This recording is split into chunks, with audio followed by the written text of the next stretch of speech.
হে যুবক, তুমি বাঙালি হও কিংবা ইন্ডিয়ান কিংবা জার্মান, জাপানি কিংবা চাইনিজ, রাশিয়ান, স্প্যানিশ, ড্যানিশ, ফরাসি কিংবা ব্রিটিশ, আমেরিকান, আরবি, আজমি, ইরানি, তুরানি, তুর্কি বা আফগান, মুসলমান, মুসলমান তুমি তো মুসলমান, মুসলমান, মুসলমান তুমি তো মুসলমান। হে যুবক, তুমি বাঙালি হও কিংবা ইন্ডিয়ান কিংবা জার্মান, জাপানি কিংবা চাইনিজ, রাশিয়ান, স্প্যানিশ, ড্যানিশ, ফরাসি কিংবা ব্রিটিশ, আমেরিকান, আরবি, আজমি, ইরানি, তুরানি, তুর্কি বা আফগান, মুসলমান, মুসলমান তুমি তো মুসলমান। তুমি সাদা হও কিংবা কালো হও, দেখো রক্ত তোমার লাল, সুখী হও কিংবা দুঃখী হও, রেখো ইমান নির্ভেজাল। সাদা হও কিংবা কালো হও, দেখো রক্ত তোমার লাল, সুখী হও কিংবা দুঃখী হও, রেখো ইমান নির্ভেজাল। কাছে রও কিংবা দূরে রও, তবু কাবাই তোমার ঘর, স্লোগানে তোমার কেঁপে ওঠে আজও পৃথিবীটা থর থর। মৃত্যু তোমায় জানায় সালাম, দূরে থাকে শয়তান, মুসলমান, মুসলমান তুমি তো মুসলমান। ঠিক কিনা জোরে বলে? স্লোগানে তোমার কেঁপে ওঠে আজও পৃথিবীটা থর থর। কোন সে স্লোগান?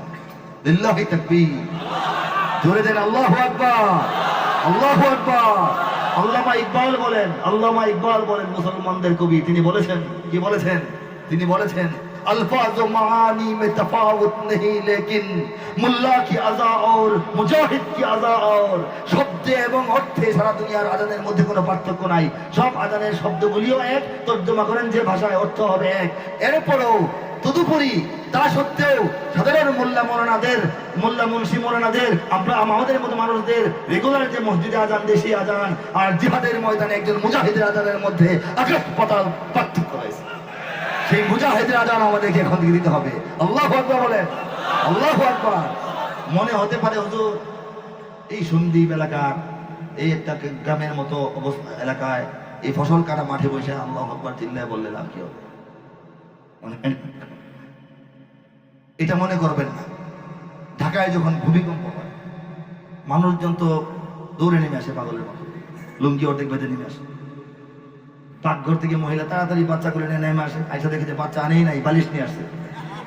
এরকম একটা অবস্থা হয় কিনা বলে।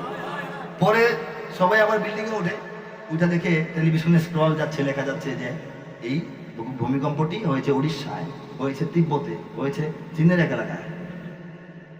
এটার উৎপত্তি কোথায়? অন্য কোথাও, ঢাকা কিন্তু কেঁপে গেছে। কথাটা বুঝতে পারছেন? ভূমিকম্পের উৎস অন্য দেশে, ঢাকা শহর বাংলাদেশ কেঁপে গেছে, ঠিক কিনা? আশা নিরাশ হবেন না, কখনো নিজেকে ছোট করবেন না মনটা। অদূর ভবিষ্যতে, অদূর ভবিষ্যতে আপনার অপেক্ষা করুন এবং পর্যবেক্ষণ করুন। অদূর ভবিষ্যতে মানে কি খুব দূরে নয়, কাছাকাছি সময়ে দেখবেন আল্লাহ আমাদেরকে দেখাইতে পারেন হায়াতে মাথায় রাখলে, অথবা পরের প্রজন্ম দেখবে অবশ্যই। কি দেখবে? সারা বিশ্বের খ্রিস্ট শক্তির রাজধানী ওয়াশিংটন কেঁপে উঠবে। সারা দুনিয়ার ব্রাহ্মণ্যবাদী শক্তির রাজধানী দিল্লি প্রকম্পিত হবে। সারা দুনিয়ার ইহুদিবাদী শক্তির রাজধানী তেল আবিব প্রকম্পিত হয়ে যাবে। সারা দুনিয়ার নাস্তিক্যবাদের রাজধানী মস্কো থরথর করে কাঁপতে থাকবে।